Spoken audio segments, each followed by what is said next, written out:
তো hello guys, welcome to my new blog. Kartik da কি সত্যি উজ্জ্বলদার বিরুদ্ধে মিথ্যা অপবাদ দিল, নাকি এর পেছনে রয়েছে অন্য কোনো সত্যি? কার্তিক দার উজ্জ্বলদার মধ্যে শুরু হলো বড় ঝামেলা। হঠাৎ করে উজ্জ্বলদার বিরুদ্ধে উঠল মিথ্যে অপবাদের অভিযোগ, কিন্তু আসল সত্যিটা শুনে সবাই চমকে গেল। কার্তিক দা বলছেন এক কথা আর উজ্জ্বলদা বলছেন পুরো অন্য কথা। শেষে কে সত্যি আর কে মিথ্যা সেটা বুঝতে ভিডিওটা শেষ পর্যন্ত দেখুন। এখনো দোকানে আছো কি করে? কেন? দোকানে থাকতে পারবা তুমি? কেন কি হয়েছে? যা শুরু হয়েছে, তুমি যা খেল দেখাচ্ছ, কোথায় শুরু হয়েছে তোমার নামে এত অভিযোগ। অভিযোগ? হ্যাঁ, এই বিরিয়ানি হাড়ি বাড়ি কোথা দিয়ে নিয়ে আসছো? সত্যি কথা বলবে দাদা। সব অভিযোগ তো আমার হবে, কেন হবে না? আমি যদি থাকতাম তাহলে অভিযোগ হতো না। আমি ছেড়ে দিয়েছি বলে অভিযোগ হচ্ছে। কোথায় ছেড়ে দিয়েছো তুমি? বাড়ি ছেড়ে দিয়েছো নাকি? বাড়ি হ্যাঁ, ভয়তে। একটা জায়গায় কাজ করতাম, সেই জায়গাটা ছেড়ে দিয়েছি, তাই অভিযোগ হচ্ছে।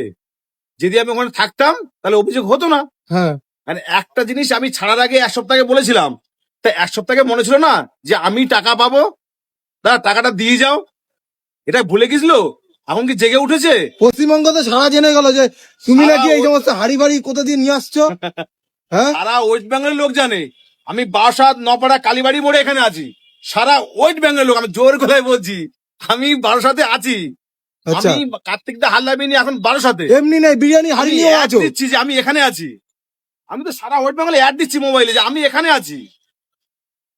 আমি কি পালিয়ে গেছি? কি মনে হয়? আর হ্যাঁ, তোমাদের মতে কে সত্য বলছে সেটা অবশ্যই কমেন্টে জানিও।